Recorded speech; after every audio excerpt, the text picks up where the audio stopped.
Amados irmãos, graça e paz.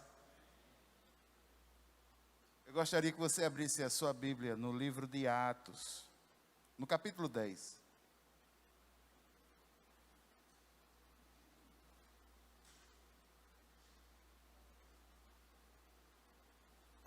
Antes, porém, eu gostaria de passar para os irmãos um aviso da escola bíblica. O Toninho nos informou que está tendo esse curso aí que é muito tempestivo. Israel, a Palestina e a igreja. Esse mini curso, esse projeto, ele é online em 4 encontros, nas segundas-feiras à noite, a partir das 20 horas, a partir do dia 23 de agosto. O custo dele é de R$10. As inscrições, elas podem ser feitas pelo Instagram da Escola Bíblica, que é o @EBIEBJP. Lá vai ter as informações, o link, o formulário, tudo bem certinho. Venha saber um pouco mais sobre o conflito entre israelenses e palestinos. Venha conhecer como Israel é interpretado nas teorias sobre o final dos tempos e a relação que tudo isso tem com a igreja. Nosso irmão Jair, uma pessoa que estuda muito sobre esse assunto, vai estar ministrando sobre isso. E você tem essa oportunidade, Israel, a Palestina e a igreja. Amém? Livro de Atos, no capítulo 10. Livro de Atos, no capítulo 10. Dos versículos 23 até 33, o texto diz assim. Eu não sei se é preciso fazer alguma coisa a mais.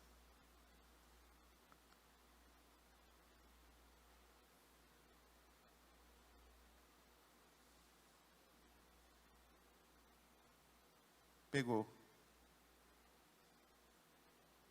Não, pegou não.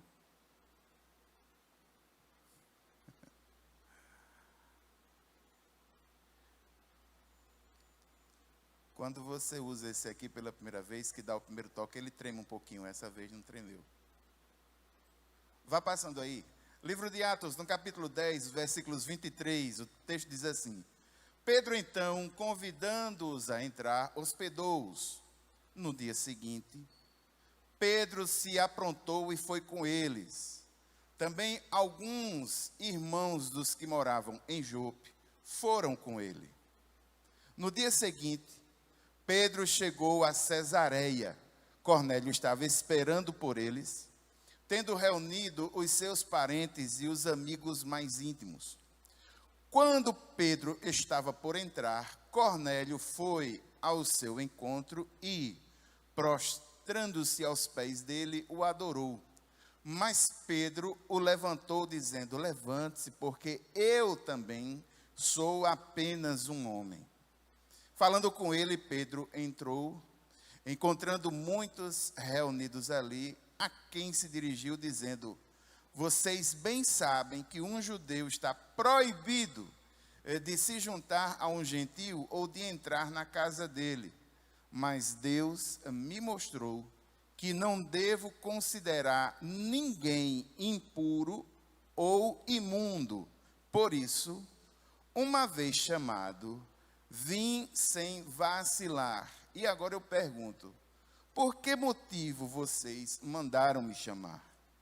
Cornélio respondeu: faz hoje 4 dias que, mais ou menos por essa hora, às 3 da tarde, eu estava orando em minha casa. De repente, se apresentou diante de mim um homem vestido com roupas resplandecentes que disse: Cornélio, a sua oração foi ouvida e as suas esmolas foram lembradas na presença de Deus.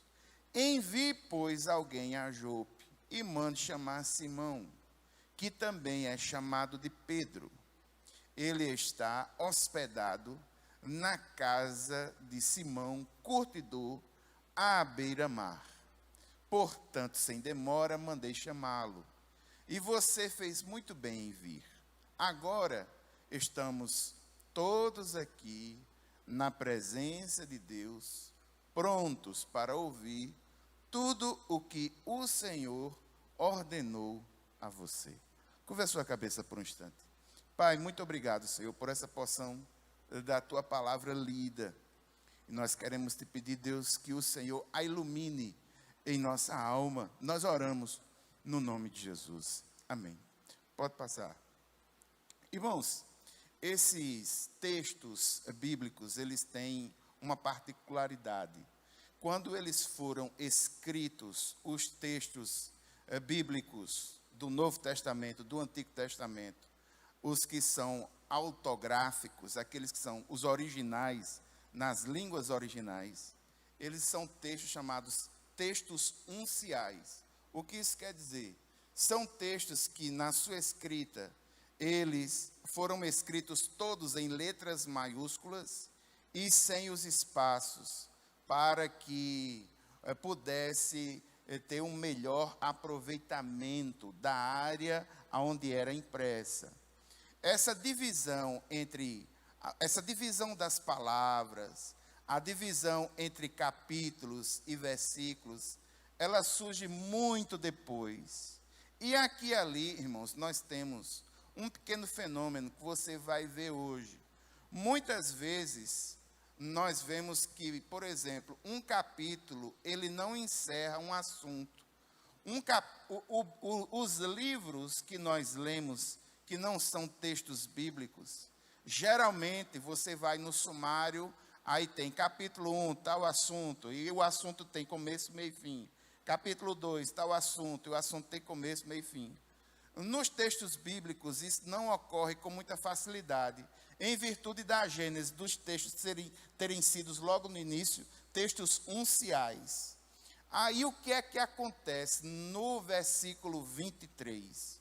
O que acontece no versículo 23 é que a primeira parte do versículo 23, ele encerra o ciclo que está até o versículo 22. Então, encerra no versículo 23 a primeira parte dele. Daí para cima é um assunto. No versículo 23, da metade dele, que seria a parte B e C, para frente, é uma outra perspectiva dentro do mesmo tema. Nós estamos falando agora sobre a visita de Pedro a Cesareia. Dentro desse capítulo aí, no capítulo 23, na quarta-feira passada, você viu acerca de um grande milagre. Qual foi o milagre? Um judeu recebendo uma caravana de gentios, 2 servos e um soldado, e colocando eles para dentro de casa, hospedando, comendo com eles e sendo-lhes útil, nesse sentido de estabelecer, digamos assim, um relacionamento mais profundo, levando em consideração que judeus e gentios não fazem isso. Isso foi um grande milagre. Pedro está acolhendo dentro da casa e eles vão passar a noite para em seguida seguir viagem. Aí no versículo 23, encerrando um momento, está escrito: Pedro, então, convidando-os a entrar, hospedou-os. Agora vem outra sessão. No dia seguinte, Pedro se aprontou e foi com eles. Também alguns irmãos dos que moravam em Jope foi com eles. Aqui nós temos uma coisa muito interessante. A prontidão de Pedro em atender a essa demanda. Sua atitude é de prontidão. Veja, no dia seguinte, logo no dia seguinte, Pedro se apronta e vai com ele. E essa caravana, ela aumenta de tamanho. De Cesareia para Jope, vieram 3 pessoas. 2 servos, um soldado. Esses 2 servos e um soldado, agora vai ser acrescido da presença de Pedro, 4, mais 6 irmãos de Jope. O texto diz, também alguns irmãos dos que moravam em Jope foram com ele. Quando Pedro está falando sobre esse evento, quando ele está explicando isso para a igreja, ele disse que a comitiva de Jope, que partiu com ele, tinha 6 irmãos lá de Jope. Pode passar, passa aí por favor. No livro de Atos, no capítulo 11, no versículo 12, quando Pedro está falando desse evento para a igreja primitiva, para a igreja, explicando o que aconteceu, ele diz: então o Espírito me disse que eu fosse com ele sem hesitar. Foram comigo também estes 6 irmãos. Então saíram 6 irmãos de Jope, 3 que vieram de Cesareia, com 6 de Jope, 9, com ele Pedro, 10. É uma comitiva de 10 irmãos. Esses 6 irmãos aí que foram acrescentados e que são de Jope, eles vão servir de testemunhas oculares daquilo que está acontecendo, sobretudo no mundo gentílico. São testemunhas para relatar com exatidão essa visita, que é uma visita extraordinária, é uma visita magnífica, é uma visita missionária, é uma visita necessária. Pode passar. Aí o texto nos mostra, no dia seguinte, Pedro se aprontou, foi com eles, essa caravana de 10, agora é uma caravana mais lenta, porque o número de pessoas aumentou. Quanto maior o número de pessoas, muito provavelmente, mais lento é o caminhar, a viagem fica um pouco mais lenta. Esses irmãos vão, e nos versículos 24 a 26, pode passar por favor, o texto diz o seguinte: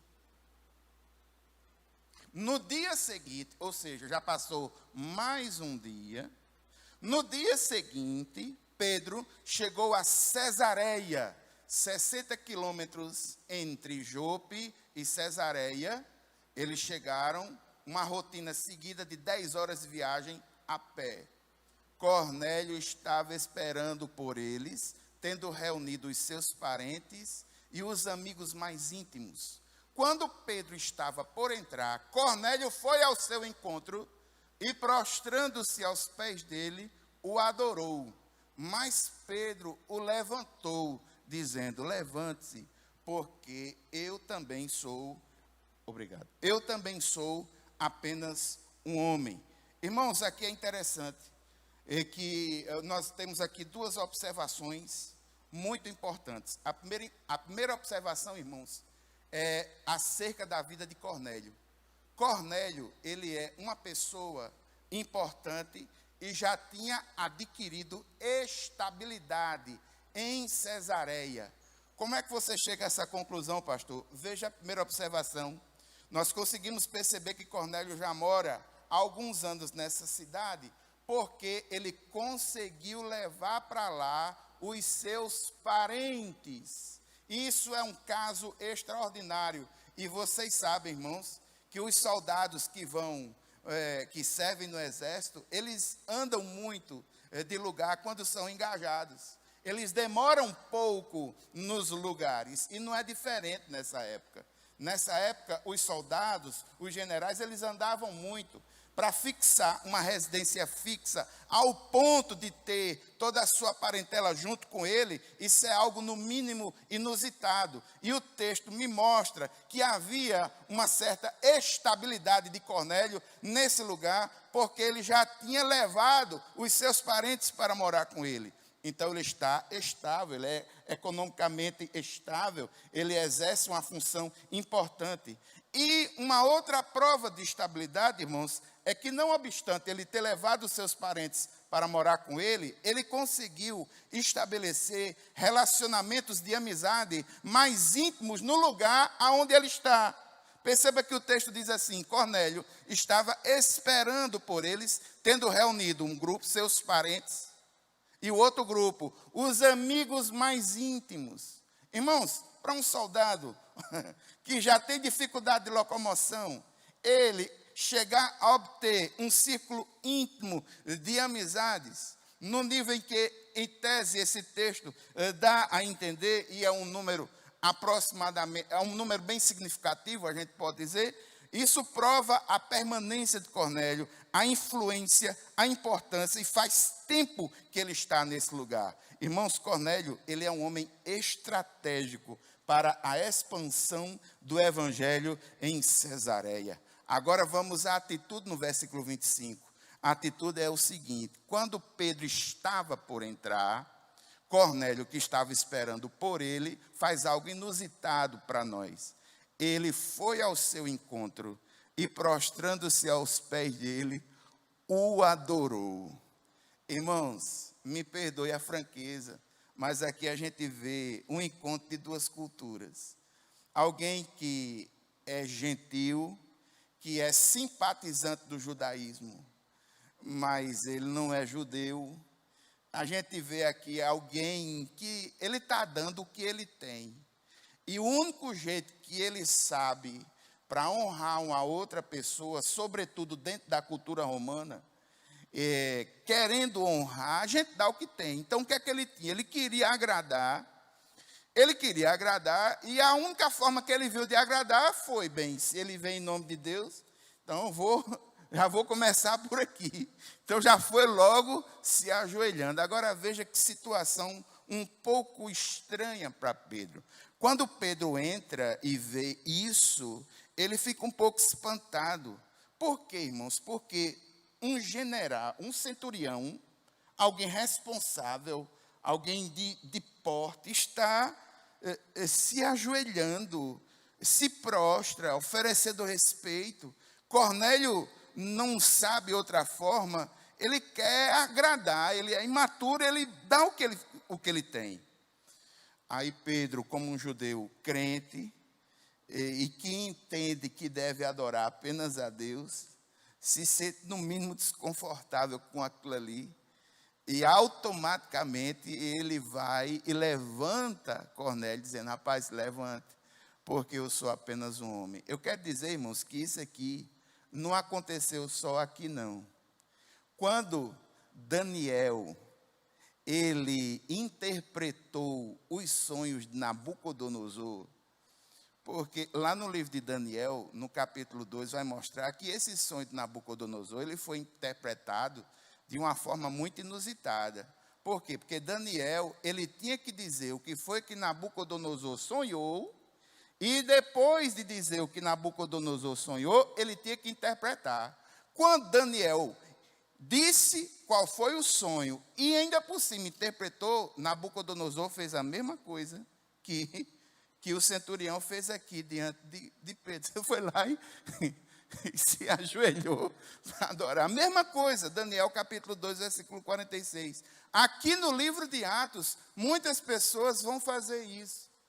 No capítulo 14, algumas pessoas vão se ajoelhar diante de Paulo. No capítulo 19, outros, pensando que Paulo e Silas são Deus, vão se ajoelhar diante deles. Eles dão o que têm. Eles dão o que têm. É um choque, é algo novo. Não tem, isso é muito forte para eles. E Pedro vai lá, o levanta, levante. Eu sou apenas um homem. Pedro mostra como um homem comum. E aqui uma grande lição. Aos olhos de Deus, ele está mostrando para o centurião, diante do Senhor, todos os crentes, todos os seres humanos são iguais. Então se levante. Como você, eu sou um homem. Então ele vai e levanta. E ele estabelece as bases. Versículo 27 a 29, o texto diz assim: falando com ele, Pedro entrou, encontrando muitos reunidos ali, a quem se dirigiu dizendo: vocês bem sabem que um judeu está proibido de se juntar a um gentil ou de entrar na casa dele. Mas Deus me mostrou que não devo considerar ninguém impuro ou imundo. Por isso, uma vez chamado, vim sem vacilar. E agora eu pergunto, por que motivo vocês mandaram me chamar? Irmãos, Pedro é amistoso, o Espírito Santo do Senhor está no controle da situação, e de uma certa forma a gente vê desenvoltura de Pedro. Pedro, ele desenvolve relacionamento e ele se comunica. O texto diz no versículo 27 que Pedro está conversando, falando com Cornélio numa espécie de antessala, e ele entra para um outro recinto onde tem um número de pessoas maior. Então ele estabelece essa comunicação e entra em um recinto onde tem um número maior de pessoas. Ele aceita a hospitalidade dos gentios, entrando num círculo mais íntimo. Ele encontra a sua plateia, um povo sedento por algo de Deus, o texto diz, encontrando muitos reunidos ali. Quem são esses muitos? Os amigos íntimos de Cornélio e a parentela de Cornélio. E ele é honesto. E é isso que eu acho fantástico da pregação do Evangelho por parte dos nossos irmãos da igreja primitiva. Ele não negou a realidade. Ele não vai lá no afã de, não, eu estou aqui porque sou bonzinho. Não, ele entra falando a verdade. Perceba que ele nem saúda os que estão dentro do segundo recinto. Ele já vai entrando e dizendo, vocês bem sabem que um judeu está proibido de se juntar a um gentio ou de entrar na casa dele. Ele já entra mostrando a realidade dos fatos. E aqui, irmãos, algo fantástico. A verdade que precisa ser dita, ela deve ser dita em amor, mas precisa ser falada. Pregação do evangelho com enganação, ou então omitindo aspectos do evangelho, me perdoe, mas é uma mentira total. Ele não está ali para negar absolutamente nada, e ele fala a verdade, ele abre o coração, diz, vocês sabem que eu não deveria nem estar aqui, mas só que ele dá o testemunho da ação de Deus na vida dele. Perceba que o texto diz, mas Deus, como eu adoro esse conectivo, tem vários no Novo Testamento, mas Deus, quando entra o mais Deus, a situação é totalmente modificada, a situação é totalmente revertida, e ele diz, mas Deus, e ele dá um testemunho de uma coisa fantástica, irmãos. Deus mudou a sua mente, Deus mudou o paradigma que estava na sua cabeça, mas Deus me mostrou que não devo considerar ninguém impuro ou imundo. Aí você pergunta para mim, mas pastor, no movimento passado, em Jope, é considerar a comida. E aqui perceba que ele foi mastigando, foi pensando, o Espírito de Deus foi trabalhando nele internamente, e ele chegou à conclusão, olha, se a questão da comida, o Senhor já mostrou, e de fato é assim, e isso é uma prova de que os homens, os relacionamentos, as pessoas que são muito mais importantes, porque o reino de Deus não é comida, nem é bebida. Então, meu irmão, os homens, as pessoas, eu não posso dizer que são impuros ou são imundos pelo fato de não serem da minha etnia, pelo fato de não serem judeus como eu sou. O Senhor mudou a minha mentalidade. E ele confiou, ele considerou a experiência que ele teve, ele confiou no Espírito Santo. O versículo diz, por isso, uma vez chamado, eu vi sem vacilar. Porque o Espírito Santo já tinha dado convicção ao seu coração. Em contraste com Jonas, no Antigo Testamento, Jonas, o profeta, que uma vez chamado por Deus para pregar em Nínive, falar do arrependimento, ele vai para o contrário, ele vai para o lado da Espanha, tentando fugir de Deus. No capítulo 3 de Jonas, quando ele está pregando em Nínive, ele não estabelece relacionamento com ninguém, e a pregação dele é arrependa-se, senão Deus vai destruir isso aqui em 40 dias. Ao invés de ter uma pregação fria, como uma obrigação a ser cumprida, como Jonas cumpriu a sua, Pedro não, Pedro estabelece comunicação, estabelece relacionamento, Pedro fala a verdade e ele interage com as pessoas. E qual é o fruto da interação? Irmãos, Pedro sabia o que é que ele tinha que fazer mas ele queria ter mais convicção do seu coração. É quando Jesus chegava na frente das pessoas que queriam ou que nitidamente tinham alguma coisa que precisava da ação dele, precisava de uma cura, era um cego que precisava de uma cura, um paralítico que precisava andar, e Jesus chegava para ele e perguntava: o que é que você quer que eu faça? Uma pergunta desse nível, Pedro está fazendo agora para esse grupo. Se você prestar atenção, a pergunta, olha, uma vez chamado, vim sem vacilar, e agora eu pergunto: por que motivo vocês mandaram me chamar? Ele sabe, ele já tinha conversado, ele está fazendo a pergunta para estabelecer relacionamento, para que as pessoas possam abrir o seu coração. E Cornélio abriu o seu coração. Cornélio respondeu, o dono da casa, o que tem autoridade. Ele respondeu: faz hoje 4 dias. Vamos contar os dias? Bora. No primeiro dia, Cornélio teve a visão. No segundo dia, Pedro teve a visão. E os mensageiros chegaram em Jope. No terceiro dia, a comitiva de 10 irmãos parte de Jope para Cesareia. No quarto dia, eles chegam em Cesareia. Faz 4 dias hoje, mais ou menos a essa hora. Que hora era? 3 horas da tarde, na hora da oração.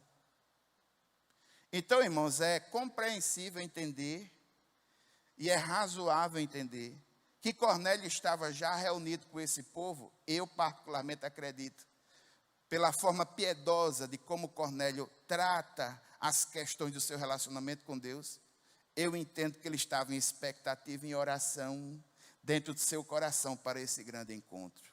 O texto diz: a essa hora, às 3 da tarde, eu estava orando em minha casa. De repente se apresentou diante de mim um homem vestido com roupas resplandecentes, um anjo do Senhor. E ele disse: Cornélio, a sua oração foi ouvida e as suas esmolas foram lembradas na presença de Deus. Irmãos, que coisa maravilhosa. Cornélio dá testemunho da ação de Deus na vida dele, mostrando a Pedro e confirmando no coração de Pedro aquilo que o Espírito Santo já vem construindo, aquilo que o Espírito Santo já vem moldando. E ele dá esse testemunho. No tocante àquilo que ele mais precisava, a oração dele foi atendida. Pedro é fruto da oração. Você está aqui, Pedro, porque na intercessão o Senhor mandou. Pedro é fruto da oração de Cornélio, ele está ali. Agora, irmãos, como vocês sabem, apesar das esmolas, apesar da oração, faltava a Cornélio alguma coisa. Falta a Cornélio alguma coisa. Se Cornélio houvesse de ser salvo pelas suas esmolas e pelas suas orações, tinha acabado esse roteiro já há tempo. Mas a religiosidade sincera de Cornélio, as suas esmolas e as orações, sem Jesus, está incompleto. Falta para Cornélio alguma coisa. Aí o que é que ele vem? Versículos 32 e 33. Envie, pois, alguém a Jope, isso é, o Senhor falando a Cornélio, mande chamar Simão, que também é chamado de Pedro. Ele está hospedado na casa de Simão, curtidor à beira-mar. Portanto, sem demora, aqui já são palavras de Cornélio para Pedro, sem demora, mandei chamá-lo, e você fez muito bem em vir. Agora estamos todos aqui, na presença de Deus, prontos para ouvir tudo o que o Senhor ordenou a você.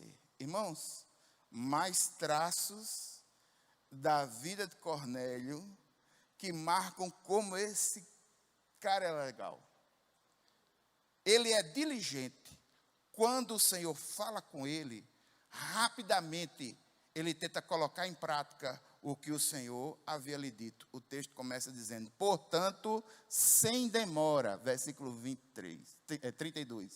33, aliás, versículo 33. Sem demora. Irmãos, Cornélio é um soldado. Ele sabe cumprir missão.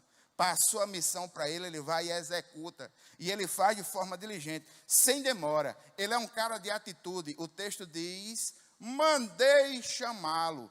E você sabe, ele formou uma equipe, ele convidou, ele foi, mostrou tal.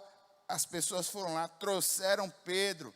E agora, ele mostra a sua gratidão. Olha a expressão que está no versículo 33. Curtinha, mas já mostra um grande milagre do Senhor entre duas etnias que nesse momento estão começando a se relacionar uma com a outra. Ele diz: mandei chamá-lo e você fez muito bem em vir. Isso é uma forma de agradecer. Ele está agradecendo a Pedro, um judeu que está entrando na sua casa. Ele está agradecendo: você fez muito bem em vir.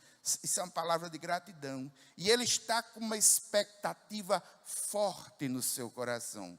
Lembra muito Atos 2, sabe por quê? Porque eles estão reunidos, o texto diz: agora estamos todos aqui. Eles estão com a consciência de que estão na presença do Senhor. O texto diz: agora estamos todos aqui na presença de Deus. Quem está a dizer isso é Cornélio. Estamos todos aqui na presença de Deus, ou seja, é um momento solene, é um momento respeitoso, nós estamos todos com expectativa, a nossa mente está centrada, a nossa mente está focada, e o que é mais bonito, com o coração já quebrantado. O texto diz: estamos todos aqui na presença de Deus, prontos para ouvir tudo o que o Senhor ordenou a você. Ele tem o senso de responsabilidade, que ele podia ter dito: eu quero ouvir o que você tem a dizer, Pedro. Mas ele não diz isso. Ele diz: eu quero ouvir o que o Senhor está em primeiro lugar. Eu quero ouvir o que o Senhor tem a dizer através de você.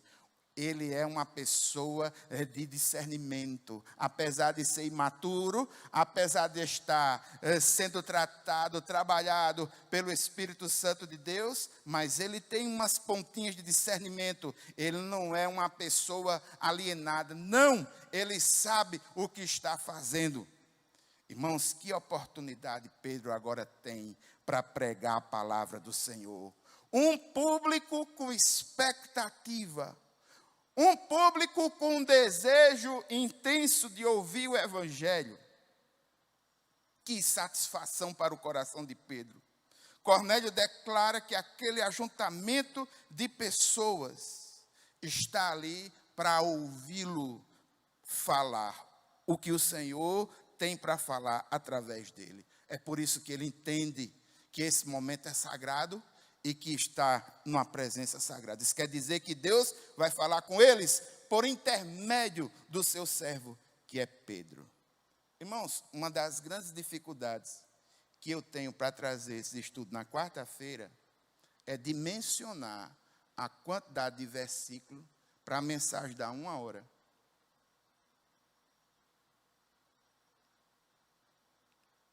Tecnicamente falando, era para eu ir até o versículo 43, mas não tem condições não.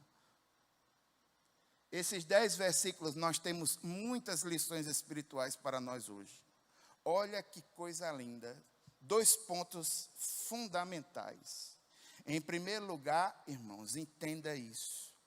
O Espírito Santo é o protagonista principal das ações que ocorrem aí. O Evangelho de Lucas e o livro de Atos, a ação do Espírito Santo de Deus conduzindo tudo, com protagonismo, com a com uma atividade constante e efetiva, é uma marca. Não é à toa, irmãos, que alguns estudiosos chamam o livro de Atos do Espírito Santo. E chama o conjunto, Lucas e Atos do Espírito Santo na vida de Jesus, que seria o Evangelho, Atos do Espírito Santo na vida da igreja e dos apóstolos, que seria o livro de Atos, que a gente está estudando. O Espírito Santo, irmãos, é esse Espírito que tomou pregadores que antes eram covardes e mentirosos, que, como esse Pedro que aí está, negou, traiu a Jesus, que logo no início, antes do Pentecoste, se reunia às escondidas. Eles estavam incrédulos, desanimados, mas depois da ação do Espírito Santo na vida deles, eles são novas criaturas. É o Espírito Santo quem dá coragem a estes homens para enfrentar as oposições, as críticas, para defenderem a fé diante de líderes, diante de pessoas que querem matá-los. Eles enfrentam tudo isso, irmãos, não é como um coitadinho, não. Eles estão enfrentando com a cabeça erguida, de forma destemida. É o Espírito Santo quem dá esse poder, é o Espírito Santo quem dá essa coragem, é o Espírito Santo quem formata essa nova compreensão. O Espírito Santo, irmãos, é o intérprete mor das Escrituras. O Espírito Santo mostra essa progressividade da revelação de Deus. É o Espírito Santo, irmãos, quem trabalha no coração das pessoas. Trabalhou no coração de Ananias para receber Paulo. Trabalhou no coração de Barnabé para ajudar Paulo na igreja em Jerusalém. Trabalhou agora no coração de Simão Curtidor para receber Pedro lá em Jope. E agora está trabalhando no coração de Cornélio para receber Pedro. É o Espírito Santo. É o Espírito Santo que reúne as pessoas. É o Espírito Santo que dá a mensagem. Em cada ocasião, é o Espírito Santo que vai conduzindo, que vai trazendo os textos à memória. É o Espírito Santo que vai trazendo a realidade. É o Espírito Santo que vai mostrando a aplicação dos textos do Antigo Testamento à luz de Cristo. É o Espírito Santo que vai convencendo do pecado. Convenceu Pedro de seu sectarismo. Confronta o egoísmo, confronta a religiosidade e a egocentria desse povo. E é o Espírito Santo que está formando um novo povo, uma nova comunidade, a igreja do Senhor. É o Espírito Santo, irmãos, que está formando uma comunidade com pessoas de novos ideais, um novo padrão de vida, uma nova maneira de ser, uma nova maneira de se relacionar, novas esperanças, nova fé, pessoas que se unem por amor, experimentando uma comunhão que antigamente nunca se tinha. Quem é que haveria de imaginar um gentil e um judeu no mesmo teto, partilhando de uma mesma refeição? Só o Espírito Santo é quem pode quebrar essas barreiras.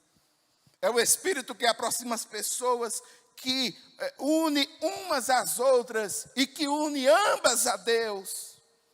O resultado, irmãos, a gente vê no livro de Atos, uma igreja sadia, uma igreja onde a comunhão é importante. Aqui não tem judeu, aqui não tem samaritano, aqui não tem semi-gentílico, aqui não tem gentil. O que nós temos aqui são novas criaturas, lavadas, remidas no sangue do Senhor Jesus. E o que é mais interessante, irmãos, o Espírito Santo conduzindo todo o processo. O Espírito Santo conduziu Filipe para Samaria, conduziu Filipe para Jope e para os arredores, e conduziu Filipe a chegar até a Etiópia. Esse mesmo Espírito levou Pedro de Jerusalém para Samaria, para ver os samaritanos, e agora está levando Pedro para Cesareia, para ver os gentios. Um Espírito que transforma pessoas, um Espírito que empodera, que dá nova compreensão, que reúne, que quebra barreiras, que dá a mensagem, que convence do pecado, que forma um novo povo, que dirige os obreiros. Irmãos, a grande comissão, a igreja do Senhor, ela vai se desenvolver se ela estiver na dependência do Espírito Santo de Deus. Não são as nossas capacidades, a nossa organização, a nossa pregação, a nossa forma de expor ou a inteligência que venhamos a ter para desenvolver algum tipo de raciocínio. É o Espírito Santo quem convence o homem do pecado, da justiça e do juízo. É Ele quem atua fazendo novas criaturas. O reino de Deus, irmãos, é uma coisa muito real, é verdade. Mas ele é construído pelo próprio Deus, é empoderado pelo Espírito Santo. O Espírito Santo é o principal protagonista, e ele vem mostrando isso. Segunda coisa que a gente vê nesse pequeno texto tão maravilhoso. Cornélio é um exemplo de piedade e de coração quebrantado. Sedento para ouvir a palavra de Deus. Cornélio tinha pressa, sem demora, ele tinha pressa. Cornélio está disposto a ouvir essa palavra. Ele estava com expectativa, esperando Pedro. Ele se preparou para receber essa palavra. Ou ele mesmo diz, nós estamos prontos para ouvir. Agora veja só, que coisa linda. Um militar influente, um cara que responde por uma corte. Uma corte é 10% de uma legião. Uma legião tem 6.000 soldados. Uma corte poderia ter entre 400 a 600 soldados. Alguém influente, rico, estável, acostumado a dar ordens. Esse cara se ajoelha diante de Pedro e dá palavras e orientações, mostrando que o seu coração já está quebrantado. E com humildade, esse centurião abastado, estável, essa figura de autoridade, com humildade, vai ouvir as palavras de um pescador rude.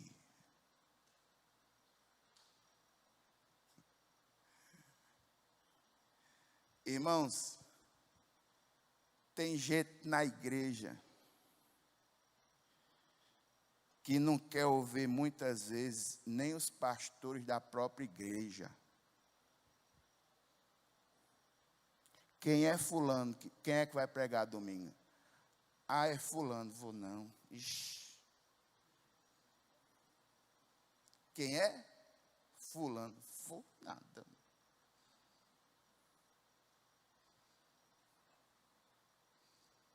Irmão, tem gente na igreja que pelo fato, muito provavelmente, de ter algum tipo de sucesso na sua vida profissional, na sua vocação. E eu vou ser sincero, eu já vivi disso. Em um determinado momento eu fui para uma congregação de uma denominação, uma congregação humilde, e o pregador estava lá falando errado, e eu olhei para mim e disse, meu Deus do céu, 15 anos num seminário ensinando homilética, e agora eu vou ouvir esse camarada falando para mim, para o modo, para o quê, para o modo, para o quê. Mas só, irmãos, esse para o modo, para o quê, estava ungido pelo Espírito Santo de Deus, e no jeitinho simples dele, ele falou verdades que foram fundas ao meu coração, e naquela igrejinha simples, e é possível que alguns de nós nem sequer passassem pela frente dela. Naquela igrejinha simples, o Senhor falou comigo profundamente. Irmãos, é o Espírito Santo do Senhor quem empodera. A obra é dele. Está aqui esse exemplo, um exemplo de homem de coração quebrantado, com expectativa, com humildade. Um dos grandes teólogos contemporâneos, William MacDonald, ele escreveu um comentário popular da Bíblia. Ele disse uma coisa que eu achei fantástica. Ele diz: o espírito aberto, receptível ao ensino, é sempre recompensado com instrução divina. Desenvolvimento espiritual não combina com coração endurecido. Essa palavra não é de MacDonald, não, é minha. E é verdade. Desenvolvimento espiritual não combina com coração endurecido. Deus rejeita os soberbos, dá graça aos que são humildes. Outra coisa, irmãos, ele tem alegria em compartilhar o pouco que ele tem. Se você prestar atenção, irmãos, ele poderia não ter chamado os seus amigos íntimos. Se você prestar atenção, irmãos, ele poderia não ter chamado os seus parentes. Ele poderia ter se reunido com Pedro, com autoridade, como aquele do livro de João que foi escondido falar com Jesus. Ele poderia ter feito alguma coisa daquele nível. Mas não, irmãos, ele é estratégico. Ele quer levar as pessoas a um conhecimento de Deus. Cornélio reuniu seus parentes, seus amigos íntimos. Ele queria compartilhar com sua família, com seus amigos, a mensagem a ser recebida. Sem conhecer Jesus nem o Evangelho, Cornélio tinha um coração evangelístico, mesmo antes da sua conversão. Que coração, que cara fantástico. Ele está com expectativa.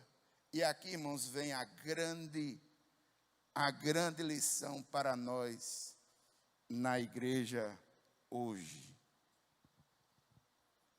Nós temos perdido a expectativa desse encontro com o Senhor. As rotinas da vida, a frieza espiritual, a apatia tem retirado as nossas expectativas quando nós vamos à casa do Senhor hoje em dia. Isso é um fato. Quando eu olho para o Antigo Testamento, eu vejo no livro de Salmos os cânticos dos degraus, chamado cânticos de romaria, chamado de cânticos da peregrinação. Eram cânticos entoados pelo povo à medida que se dirigiam para o tabernáculo, para o templo, para a adoração. Eles já saíam de casa entoando canções, preparando o seu coração. Ó, quão bom e quão suave é que os irmãos vivam em união. Alegrei-me quando me disseram: vamos à casa do Senhor. Mas você quer saber a verdade? A verdade é que muitos de nós vimos à casa do Senhor sem expectativa alguma, sem esperança alguma. Muitas vezes sem preparar o nosso próprio coração para esse momento tão importante, tão solene que devia ser para nós. Estamos aqui em nome do Senhor. O Espírito Santo de Deus, ele está neste lugar, está na minha vida, na tua vida. E muitas vezes, por causa dos pecados, das rotinas, nós chegamos à casa do Senhor, nas reuniões, num momento como esse, sem expectativa nenhuma de Deus no nosso coração. Isso é preocupante, irmãos. Quando a gente vê toneladas e toneladas de posts nas redes sociais, de grupos se degladiando, e nós sabemos que as pessoas têm tido uma vida devocional triste. E no final de tudo, irmãos, naquele grande dia, quando nossas ações forem passadas diante do Senhor, nós vamos poder dizer que temos tempo para tudo. mas muitas vezes não temos tempo para Ele, gastando nosso tempo com coisas fúteis e secundárias. Outra pergunta, irmãos. Qual é a vontade que nós temos de expandir o Evangelho? Cornélio tinha. Ele convidou seus parentes, ele convidou seus amigos. Venha, Pedro vai vir, ele vai falar do Senhor. Venha. Irmãos, vamos ser bem sinceros. A gente não compartilha nem as coisas da igreja da gente com 2 cliques. Vamos ser bem sinceros que essa igreja, em tese, essa igreja aqui já chegou, pelo menos na matemática aí assim, disseram que já chegou a ter 3.000 membros, com várias congregações. Irmão, sabe qual é o número de seguidores que essa igreja tem em uma de suas redes sociais? No caso, o YouTube, foi que eu vi hoje. No começo da pandemia, logo no início, no ano passado, mais ou menos no mês de maio para junho, subiu de 3 para 4.100, alguma coisinha. Nunca, assim, eu sempre vendo, porque a forma que o Evangelho tem hoje de ser divulgado, está sendo isso. Se você não compartilha, se você não divulga, irmãos, nós temos trabalhos aqui que são fantásticos, essa igreja. Eu vou dizer que todos nós deveríamos divulgar com força, sobretudo em momentos como esse agora, em que existe uma forte batalha contra as crianças. Nós estamos vivendo um infanticídio no mundo. Crianças estão morrendo. Você já parou para assistir os trabalhos que são feitos pelo Ministério Infantil dessa igreja? Você já viu os vídeos que são dirigidos para as crianças? Irmãos, são sobrinhos, são netos que poderiam estar usufruindo disso e recebendo orientação espiritual em suas vidas. Pedro, com a comitiva, andou 60 quilômetros para pregar o Evangelho. Muitos de nós não estão tendo coragem de dar um clique para compartilhar o que é feito na igreja. Das duas, uma. Ou você tem vergonha do que é produzido aqui, ou você tem vergonha do Jesus que você diz crer.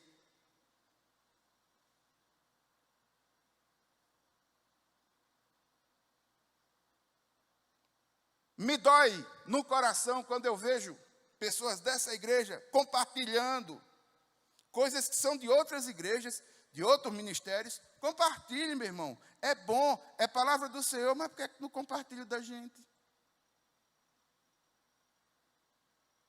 Está em 4.900 alguma coisa. Irmãos, não é porque eu queira que tenha muitos seguidores, que a igreja vai ganhar dele. Não, a ideia não é essa não, irmãos, que nem a monetização dessas coisas a igreja faz.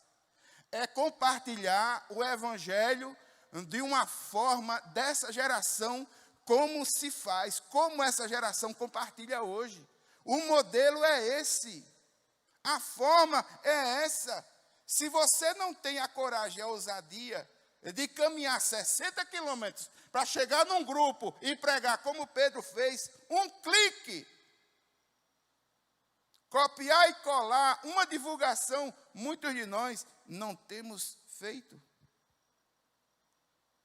Aí eu pergunto, como é que anda o seu coração naquilo que tange o espírito evangelizador? Você realmente quer ver pessoas tendo encontro com o Senhor Jesus ainda? O seu coração ainda tem essa chama de ver pessoas se quebrantando diante de Deus? Cornélio é um grande exemplo para nós. É um exemplo de coração quebrantado. E que esse exemplo de coração quebrantado nos motive a que nós possamos ter o nosso coração quebrantado também, irmãos. As orações dele foram ouvidas, as atitudes dele foram honradas por Deus. Pedro está lá, é fruto de oração. E Pedro vai repassar para Cornélio aquilo que lhe falta. Aí eu volto para você. Como é que está o seu coração diante do Senhor? Não existe. A pior coisa que um crente pode ter é um coração duro diante de Deus. Para que o avivamento chegue, meu irmão, esse coraçãozinho duro tem que ir para as mãos do oleiro para ser quebrantado. E eu tenho pedido isso constantemente ao Senhor. Senhor, me quebranta. Me quebranta para que eu tenha um espírito sensível à tua voz. Para que eu não seja consumido pelas rotinas. Para que eu não seja consumido pela desmotivação, pelos ataques. Nós estamos vivendo momentos difíceis, irmãos. Momentos muito difíceis no mundo inteiro. É o momento da igreja do Senhor se reunir para interceder, para clamar e para ser um agente ativo. Existem muitas necessidades a serem supridas. Existe muita coisa para fazer. Como Cornélio, vamos orar e fazer o que precisa ser feito. Esses dois exemplos. Aí você olha para mim e diz, mas pastor, tenho me sentido fraco. Pastor, as rotinas do dia a dia têm me consumido. Pastor, eu não estou muito bem. É aí, irmãos, onde entra a ação do Espírito Santo de Deus na nossa vida. É Ele quem dá o poder que você precisa. É Ele quem dá a capacitação que você precisa.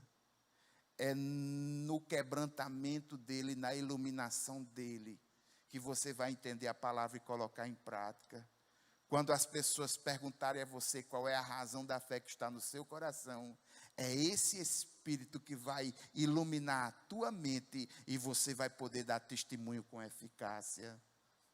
E eu gostaria, de irmãos, de orar nesse sentido. De orar para que nós pudéssemos ter do Senhor um agir de Deus que produzisse individualmente em nós quebrantamento e produzisse coletivamente quebrantamento. Meu irmão, se você ainda está de uma forma passiva, ainda não conseguiu raciocinar aquilo que está acontecendo, por exemplo, no Afeganistão, onde pessoas se agarram a um avião na expectativa de saírem do lugar onde está e levam uma queda de lá de cima e embaixo, com certeza morreu, não tem o que fazer. Ele não foi feito com asa. Se isso não lhe sensibilizou, e se isso não traz nenhuma coisa ao seu coração, no sentido de se ajoelhar e colocar diante do Senhor esse mundo que está aí, perdido, me perdoe, mas você está alienado demais da vida, está alienado demais do Senhor. Volte-se para o Senhor enquanto é tempo. Volte-se para o Senhor enquanto é tempo. E mais uma vez, irmãos, eu bato nessa tecla aqui, sou um dos pastores que mais tem batido nessa tecla. Vida devocional sadia. Se você está com o seu relacionamento devocional, sua vida devocional sadia, você é uma pessoa mais forte para enfrentar dificuldades da vida. Busque mais compreensão e mais intimidade do Senhor. E que a gente busque o poder de Deus para executar a grande comissão e fazer o que precisa ser feito. Deus tem dado a você ferramentas. Deus tem dado a você e tem colocado você, tem dado oportunidades a você. Se você sabe fazer o bem e não faz, o texto de Tiago diz que você está pecando. Que você não venha a sofrer em função disso, mas coloca os teus dons, as tuas habilidades, os teus sonhos aos pés do Senhor. O Espírito Santo vai te empoderar, vai te capacitar, e Ele vai preparar os corações, as pessoas e os meios para que você possa desenvolver o seu chamado. Vamos orar, vamos concluir com oração. Vamos ficar em pé, vamos orar.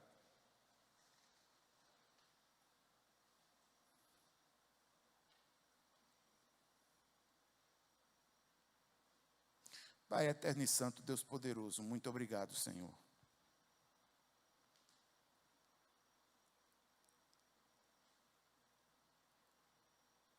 Meu Senhor, eu quero, antes de qualquer coisa, pedir perdão, Pai.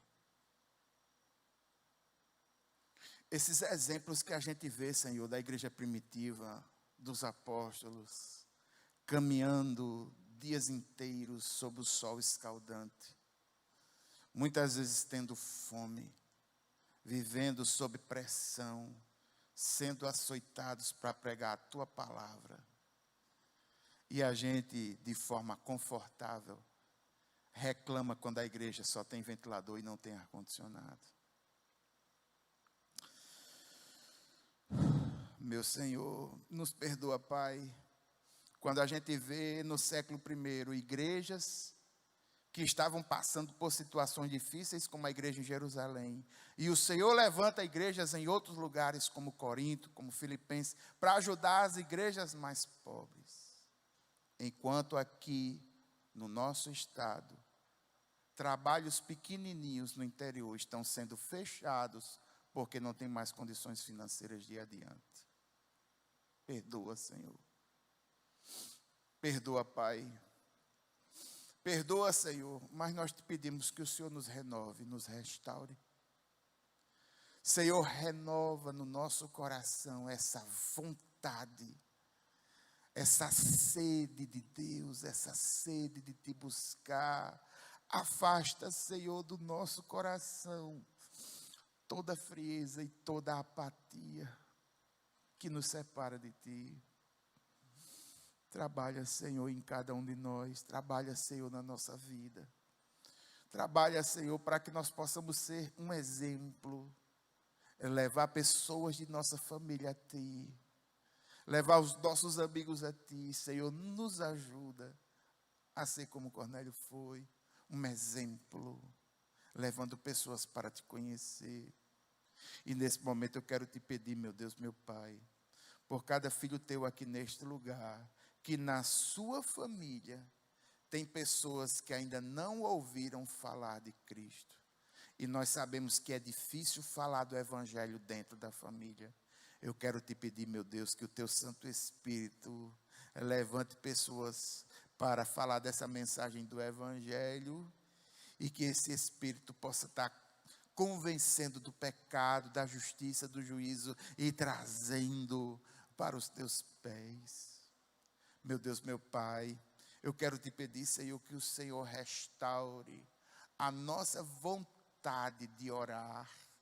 Restaura, Senhor, a nossa vontade de te louvar, de te adorar. Restaura, Senhor, a expectativa no nosso coração. Que a gente venha, Senhor, para a igreja com expectativa de te louvar, com expectativa de te buscar. Fazer do Senhor uma adoração de fé e amor. Meu Pai, nos ajuda, Senhor, a que a gente possa permanecer nos teus santos caminhos. Nós oramos no nome de Jesus. Amém. A graça do Senhor Jesus Cristo, o amor de Deus, a comunhão e as consolações do Espírito Santo seja sobre cada um de nós hoje e sempre. Amém. Amém. Queridos, Deus abençoe vocês e tenham uma semana, uma noite de sono restauradora. Amém? Graça e paz. Deus abençoe.